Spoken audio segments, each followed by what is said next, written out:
Hello दोस्तों, स्वागत है आप सबका। तो मैं आज गुर्जर प्रतिहार वंश और तोमर प्रतिहार वंश लेकर आई हूँ। सबसे पहले हम गुर्जर गुर्जर प्रतिहार वंश पढ़ेंगे।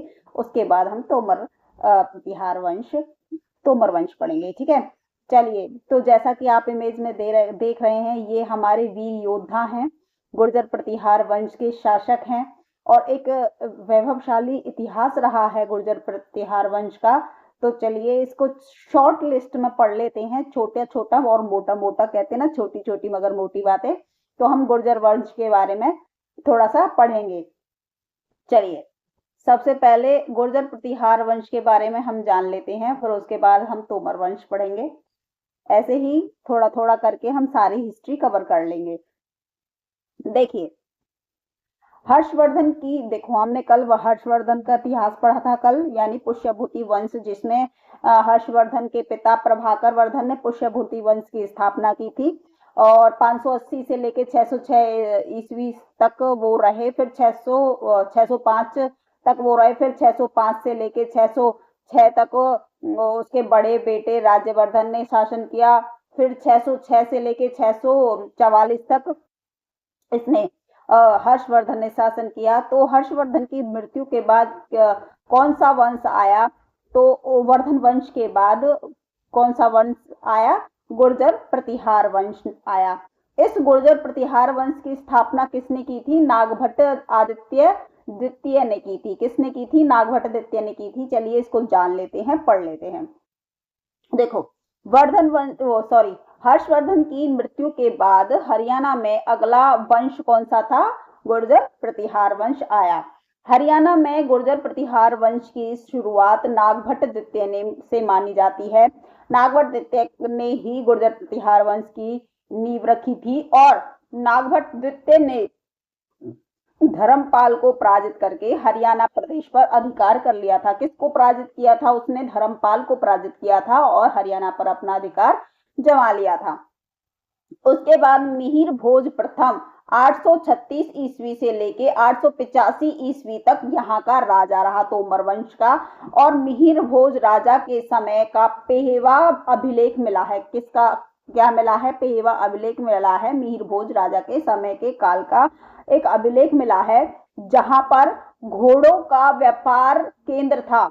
मतलब वहां एक अभिलेख मिला है, उस अभिलेख में घोड़ों का कुछ अंकित हुआ मिला होगा। तो उससे ये लगाया जाता है कि उस अभिलेख से ये जानकारी मिलती है कि उस टाइम पर घोड़ों का व्यापार केंद्र पेहवा था, जहां पर घोड़ों की खरीद और बेच होती थी। यानी वहां से घोड़े खरीदे और बेचे जाते थे। उस टाइम में तो सवारी का सबसे बढ़िया साधन घुड़सवारी ही थी। और उस टाइम पे ये कार घोड़ा मोटरसाइकिल वगैरह नहीं थे कि जब फुर्र से बाइक पे बैठे और फुर्र करके चल के लेकर भाग गए। वहां तो सब, हमारी मोटरसाइकिल क्या थी उस टाइम की? मोटरसाइकिल थी घोड़ा। तो उस टाइम पे घोड़े खरीदे और बेचे जाते थे। और युद्ध में भी सबसे ज्यादा घोड़ों का ही प्रयोग किया जाता था। मिहिर भोज ने तीर्थ यात्रा करने का उद्देश्य किया।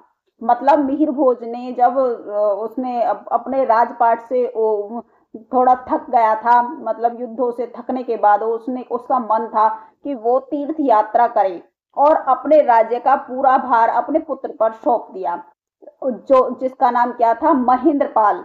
और उनको अगला राजा बना दिया। मिहिर भोज जब अपने शासनकाल से पूरे थक गए और उनको ऐसा लगा कि अब मैं अब सारे वर्क उसने पूरे कर लिए, अपने सारे कार्य पूरे कर लिए, तो उसका मन तीर्थ यात्रा के लिए गया कि उसने राजपाट छोड़कर वो तीर्थ के लिए निकल गया और अपना राजपाट किसको सौंप दिया? अपने पुत्र महेंद्रपाल को वो उसने अपना राजपाट सौंप दिया। उसके बाद महेंद्रपाल ने मिहिर भोज के पुत्र महेंद्रपाल, जो मीर भोज के पुत्र थे महेंद्रपाल, वो कन्नौज की गद्दी पर बैठे। मतलब हर्षवर्धन ने कन्नौज को अपनी राजधानी बना लिया था, जो कि ग्रहवर्मा की थी। उसने उस कन्नौज की गद्दी पर कौन बैठा? कन्नौज की गद्दी पर महेंद्रपाल, जो कि मिहिर भोज का बेटा था। मिहिर भोज तो चला गया था तीर्थ करने और अपने बेटे को गद्दी पर बैठा गया था। तो उनका बेटा क्या था? महेंद्रपाल था और वो कन्नौज की गद्दी पर बैठा। उस समय का एक पेहवा अभिलेख मिला है, जिस समय कन्नौज की गद्दी का राजा महेंद्रपाल था। महेंद्रपाल के टाइम का भी एक अभिलेख मिला है, जिसमें हमें यह उस समय के मंदिर निर्माण के बारे में जानकारी मिलती है कि महेंद्रपाल, इससे ये पता चलता है उस अभिलेख से कि महेंद्रपाल के समय में मंदिरों का निर्माण किया गया था। यानी मंदिरों का निर्माण सबसे ज्यादा किस काल में किया गया? महेंद्रपाल के समय में किया गया। जब महेंद्रपाल कन्नौज का शासक था उस समय मंदिरों का निर्माण किया गया था। ये हमें जानकारी कहाँ से मिलती है? जो पेहेवा में अभिलेख मिला है महेंद्रपाल के समय का, उस अभिलेख से हमें ये पता चलता है, ये जानकारी मिलती है कि उस समय महेंद्रपाल के समय में मंदिरों का निर्माण ज्यादा करवाया गया। ठीक है, तो ये था हमारा गुर्जर वंश। अब आ जाते हैं हम हरियाणा में तोमर वंश। देखो पहले गुर्जर वंश को थोड़ा सा देख लेते हैं। देखो सबसे पहले जो हर्षवर्धन की मृत्यु के बाद जो वो था, थोड़ा सा हम रिवाइज कर लेते हैं इसको पहले को। देखो हर्षवर्धन की मृत्यु के बाद जो नागभट्ट द्वितीय था वो धर्मपाल को पराजित करके हरियाणा पर अपना उसने अधिकार जमा लिया था। यानी उसने गुर्जर प्रतिहार वंश की स्थापना नींव रखी, ये मान लो।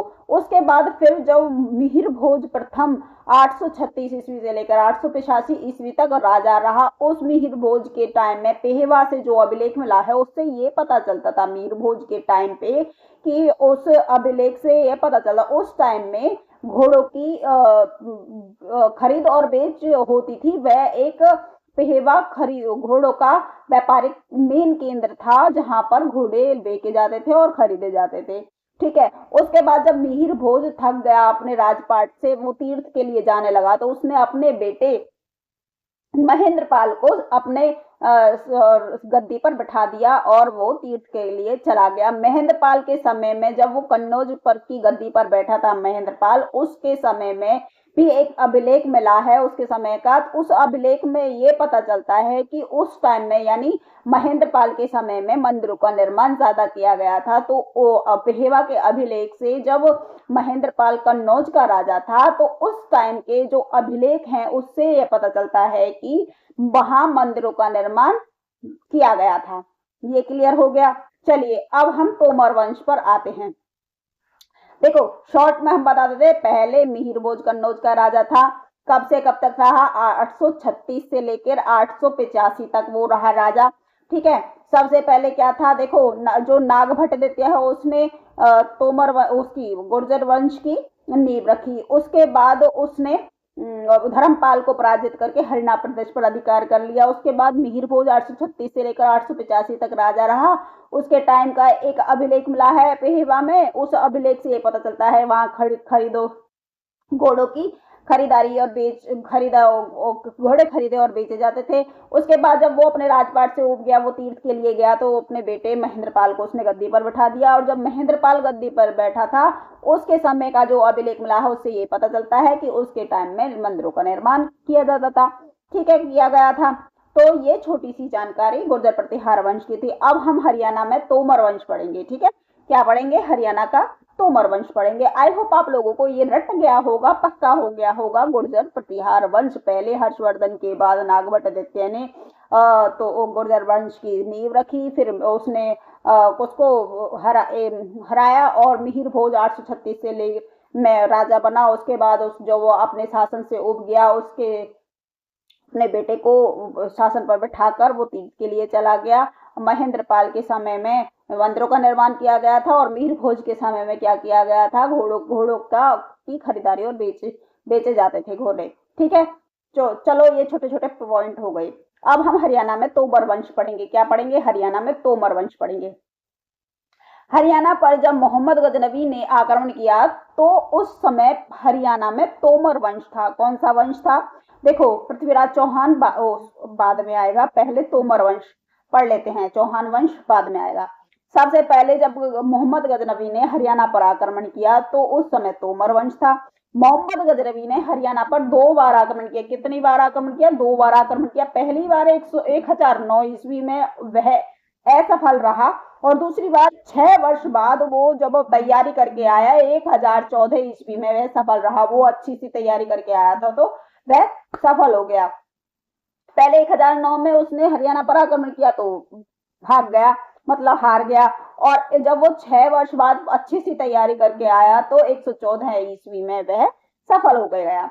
गजनवी ने हरियाणा में भारी लूटपाट मचाई और चक्र स्वामी यानी विष्णु की प्रतिमा को नष्ट कर दिया। जो भगवान विष्णु की प्रतिमा थी उसको खंडित कर दिया और चक्र स्वामी यानी भगवान विष्णु महाराज को चक्र स्वामी महाराज को भगवान विष्णु कहा जाता था। इस मूर्ति को उसने मक्का मदीना की सीढ़ियों पर लगा दिया। मक्का मदीना की सीढ़ियों पर पता है क्यों लगाया? जिससे महमूद गजनबी को मूर्ति भंजक भी कहा गया है, क्योंकि देखो मक्का मदीना की सीढ़ियों पर उसने उस मूर्ति को लगाया।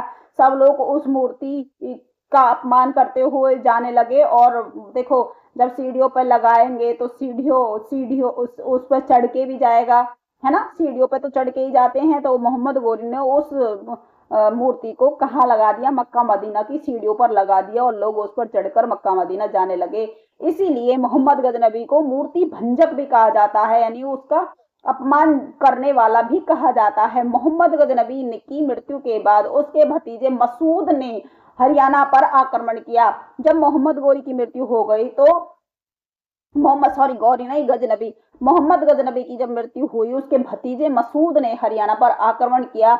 और 1037 ईस्वी में जब हरियाणा पर आक्रमण किया तब हांसी के राजा कुमारपाल थे। अनंगपाल द्वितीय जो कि पृथ्वीराज चौहान के दादा थे, नाना थे, जो भी थे, हाँ नाना थे। 1051 से लेकर 1081 तक कुमारपाल तोमर की मृत्यु के बाद अनंगपाल द्वितीय तोमर गद्दी पर बैठा। जब कुमारपाल तोमर की मृत्यु हो गई उसके बाद अनंगपाल द्वितीय तोमर गद्दी पर बैठा। देखो इस लाइन को दोबारा से देखते हैं। 1037 ईस्वी में जब हरियाणा पर आक्रमण किया तब हांसी के राजा कुमारपाल थे। किसके राजा? हांसी के राजा। हांसी कौन सा? जो आज जिला है, इस टाइम का जिला है, वो नया जिला जो बना है 23वां जिला हांसी, उसके राजा कौन थे? कुमारपाल थे। अनंगपाल द्वितीय 1051 से लेकर 1081 तक कुमारपाल तोमर की मृत्यु के बाद अनंगपाल द्वितीय तोमर गद्दी पर बैठा। इसके बाद 1043 ईस्वी में मसूद के बेटे मादुद ने आक्रमण किया और तोमर शासक कुमारपाल देव ने अन्य शासकों की सहायता से मादुद को पराजित कर दिया। जो मोहम्मद गजनबी का भतीजा था उसको पराजित कर दिया। उसके बाद प्रथम तुर्कों ने सबसे पहला आक्रमण किया। तो उस समय पंजाब में शाही वंश का शासक था जो जयपाल का शासन कर रहा था। जयपाल शासन कर रहा था उस टाइम पंजाब में। जयपाल कौन था पता है? संयोगता का पापा, उसको जयपाल बोला जाता है। जयचंद बोल दो या जयपाल बोल दो। मासूद की मृत्यु के पश्चात उसका उत्तराधिकारी इब्राहिम 1059 से लेकर 1109 तक जो शासक रहा ने हरियाणा पर पुनः आक्रमण किया और हरियाणा के तत्कालिक तोमर नरेश तेजपाल ने इब्राहिम के सम्मुख बिना लड़े ही घुटने टेक दिए और हरियाणा प्रदेश गजनी राज के अधीन हो गया और गजनी हरियाणा पर अधिकार करने लगा और राज करने लगा। ठीक है, ये था हमारा तोमर वंश। ठीक है, ये देखिए ये है हमारा तोमर वंश और तोमर वंश के शासक। वैभवशाली इतिहास रहा है इन सबका, बहुत अच्छे से इन्होंने अपना शासन किया। तो ये थी हमारे आज के दो वंश, तोमर वंश और गुर्जर प्रतिहार वंश। आप लोगों को अगर क्लास पसंद आई है तो लाइक शेयर सब्सक्राइब कर दो और डेली क्लास देखा करो और नोट्स भी बनाते रहा करो। ठीक है, मिलते हैं नेक्स्ट वीडियो में। तब तक के लिए धन्यवाद।